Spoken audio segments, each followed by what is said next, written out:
Hey, what is going on, everybody? It's Dakota Hoyle with the According to Hoyle YouTube channel. Welcome back to another video in our TV production online playlist.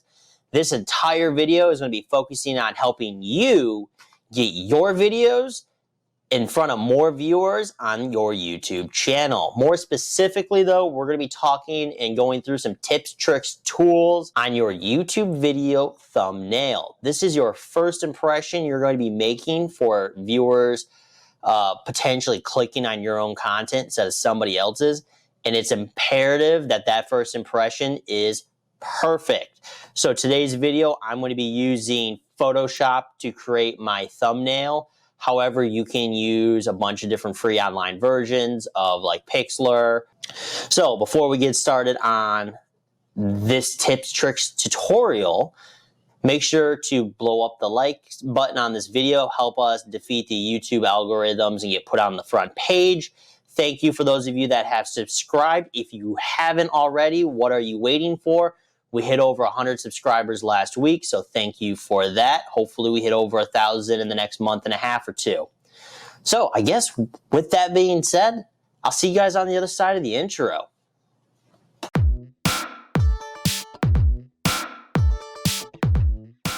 We're going to be focusing, like I said, on our thumbnail for the YouTube channel.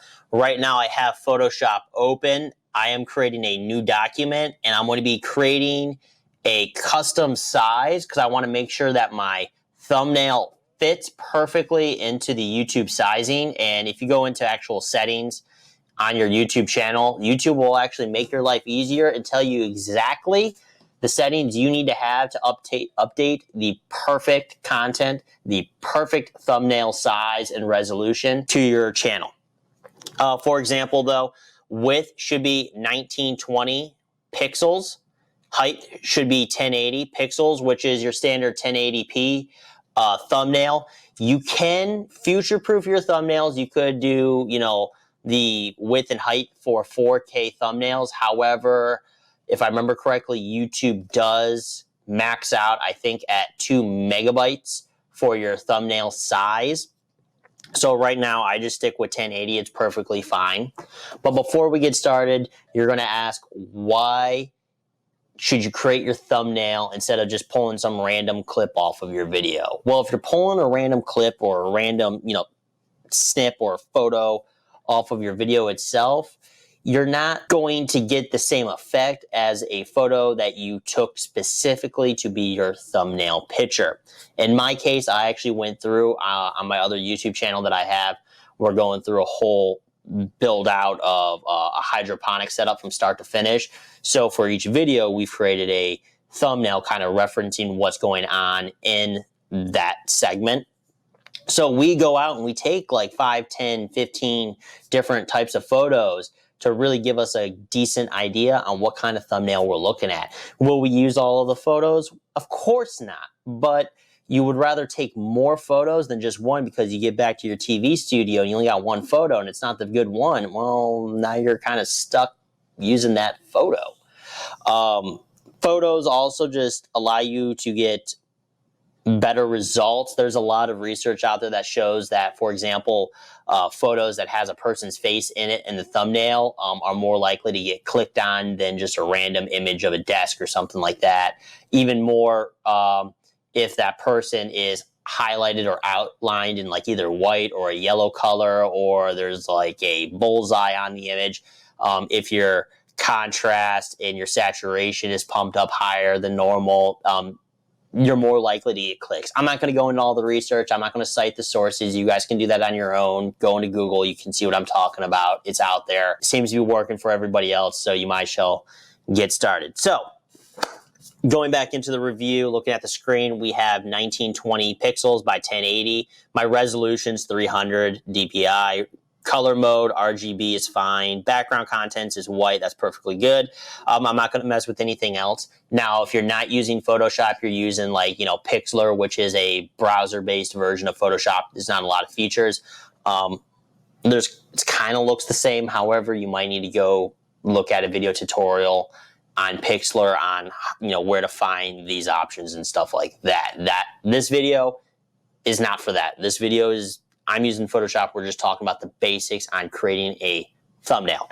So let's get started. We're going to press create. Okay, here's our thumbnail that we're going to be pulling in our image from. I already have a bunch of photos that I pulled in from my SD card. As you guys can tell, I went through and I took about 15 or so, well, 10 to 15 photos, a bunch of different angles, different things. I'm kind of trying to draw, if you look into the photos, I'm trying to draw the viewer's eyes to text I'm going to put into the shot, and also to the bright orange buckets and the green plant. The reason why I did this photo instead of something else is down the road, I'm going to adjust these colors to really make this green and orange pop. And I want somebody's eyes when they're going through the, through the search bar looking at thumbnails, I want mine to really spark out there and jump out on the page. Before I even started doing this, I did research into hydroponics videos and what kind of thumbnails they had. And honestly, there's not a lot of good thumbnails. It's mostly just random, doesn't really draw any interest. So I'm going to go through the photo. I really don't like these. I was using a different lens. I think one of the last ones, this one right here, I actually switched my lens. I was, before this, using my wide angle, and then I switched to a prime 24 lens with a 1.4 aperture, and it gave me a really nice background. So this is the image that I want to pull in. If I remember correctly, I did shoot this image on RAW format, which is going to be a ridiculous photo size. This photo is actually, for full size, is meant for A3 printing, which is almost like poster sizes. So my resolution is going to be ridiculously high. What we're going to do is we're going to just start going through the methods. I'm going to hold shift. I want to keep my image roughly about the same resolution. I'm just kind of pulling it in. Like, I'm using like the image background kind of as a mask. Anything outside won't show up, as you can tell. Just kind of adjusting the focus. I really want a lot of dead space over here where my mouse is, because I'm going to be putting text in here. I'm liking that. I'm going to press OK to finalize. I'm then going to go into my, oh, they redid everything. Oh, look at that, 2020 updated, and they got a bunch of different stuff. How interesting. I'm learning new stuff. So I have my image background. I'm going to create a new layer, which, if you notice, the layer is now a little square with a plus sign for 2020. Text, I'm going to go in. I'm going to use the IMFL DW Pica. This text I pulled off of Adobe stock in a package. It's the text that I use for all the videos and stuff like that on the other channel, and it's because of the type of branding, the type of style that channel is going for. Flows well with the text. So keep that in mind when you're making your thumbnail. What kind of channel are you creating? What is your branding? How are you going to do it? What are you going to do to make people, as soon as they see that thumbnail, they're all, oh, hey, that's so-and-so's YouTube channel. They can click on it. If you don't know what I'm talking about, look up the YouTube channel called Think. It's a big thing on technology. They use the same type of text for all their videos and stuff, and the same photo style. And after a while, it creates your own branding. It's like the same thing as if a studio background. It's part of the person after a while. So I'm going to go with IMFL. Honestly, I'm just going to text first. I'm going to go DIY hydroponics, if I can spell. And that's going to be my first line. DIY hydroponics is actually part of the name of the video, and that I'm trying to hit on a bunch of different tags. So if anybody searches up DIY, my videos are going to pop up. Hydroponics, my videos are going to pop up. DIY hydroponics, which means people are creating systems themselves. They're not going out and buying them. It's all trying to chase the YouTube algorithms to get your videos to show up first.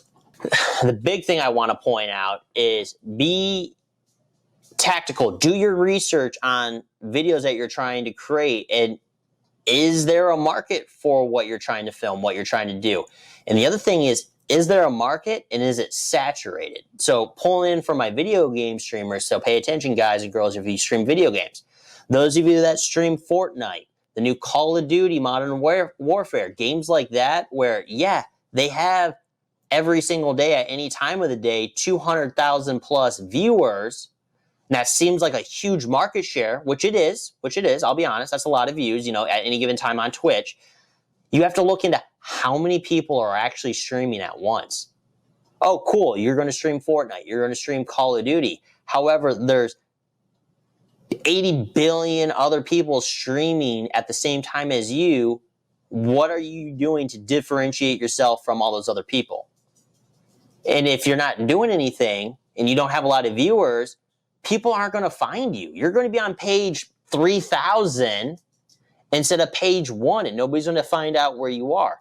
So be mindful of that. Maybe if you're getting into streaming video games and stuff like that, go for a video game that doesn't have a huge following like that. Finding a niche market. Start with a less popular video game. Build your main community, your main fan base from there, and then leapfrog into the main games. But just so you know, anytime you change your main subject of your YouTube channel or your the video games you stream, you are going to lose followers, and that's fine. Just don't get disgruntled if all of a sudden you go from 4,000 views a day to 1,000 when you switch a video game. It is what it is, but just keep that in mind. Same thing with YouTube channels, be mindful. What are you trying to create? Is there 85 billion other people doing the exact same content that you're trying to do? And if that's the case, how are you going to get on page 1? So just keep that in mind. Part of that's thumbnails. Rant over. So I have the DIY hydroponics. I don't like how it's straight, so I don't like that because it's kind of boring. I want it to kind of, fill in this you can't see my hand, but fill in this dead space here. So I'm going to move it. First off, I'm going to hit finalize, move tool, or like that, Control T. Let's drag this just like this. That actually looks a little bit better. So negative, I'm going to copy this number right here because I want everything to line up correctly. So then there's that. My rectangle, boom, Control T, B, like that. And then if you remember correctly, Photoshop uses layers. So pretty much whatever's on the top layer covers up everything below. So all we have to do is just move our rectangle down one layer. And then there's DIY hydroponics. Kind of like in that, let's hit Shift. I'm going to select both layers, Control T again. And I just kind of hold Shift to keep my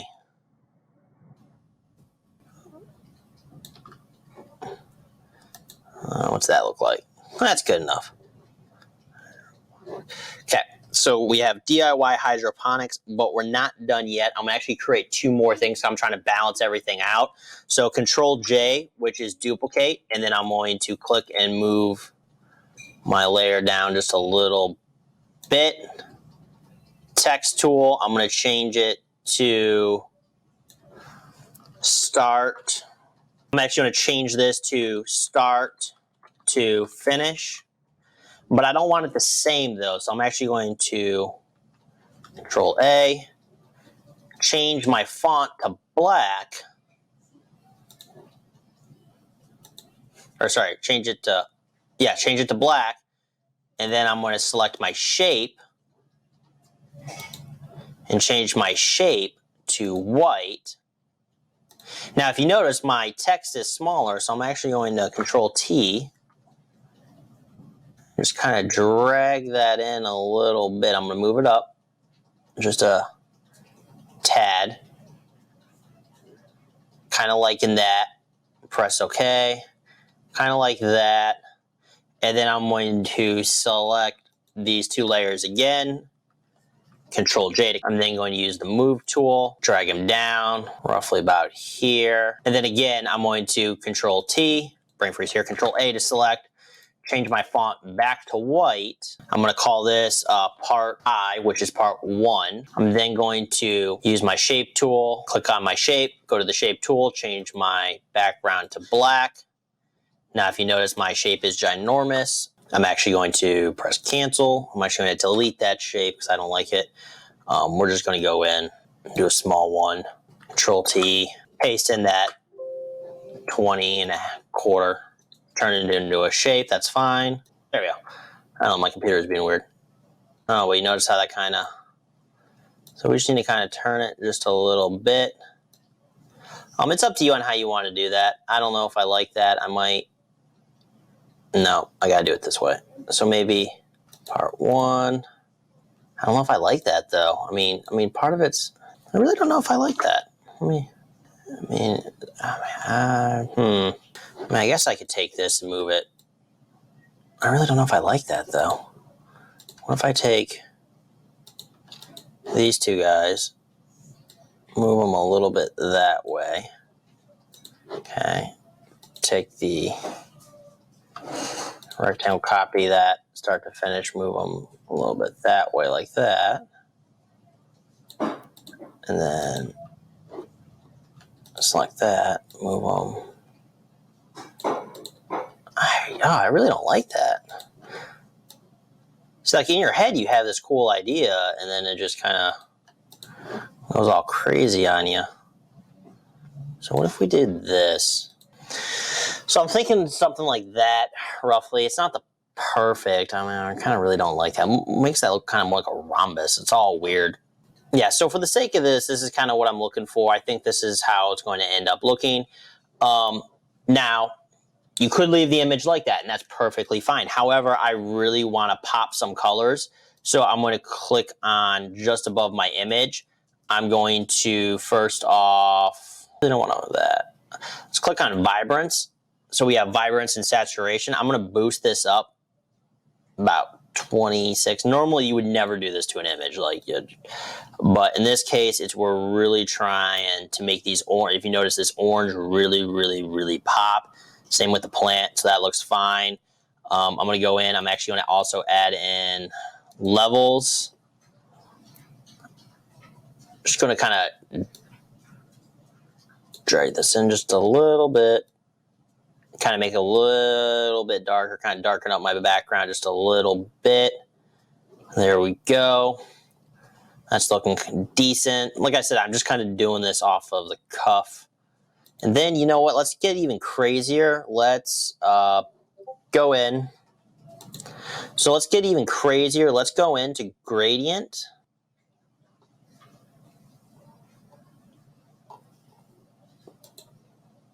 Well, they kind of changed this up a little bit on me.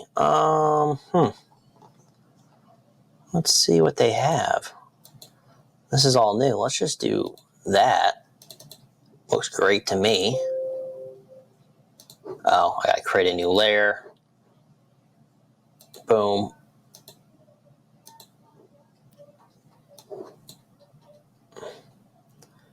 So I'm liking that because it kind of just darkens up this image a little bit. Now you can mess with this. Just the opacity up. Let me put it back to normal. Let me kind of mess with the color stop a little bit. Just drag this up a little bit. Press OK. I'm just kind of trying to, darken this a little bit, kind of make me brighter a little bit. Well, you just have fun with it, right? Just kind of mess with it, see what happens. Kind of liking that. Overlay. Yeah, I guess that'll work. So pretty much, that's it to a simple, easy thumbnail. It only took me about 10-15 minutes. Now you can go crazy with doing the images and stuff like that. And honestly, it's up to you. This seems to do well for me. I just went in, like I said, background 1920 by 1080.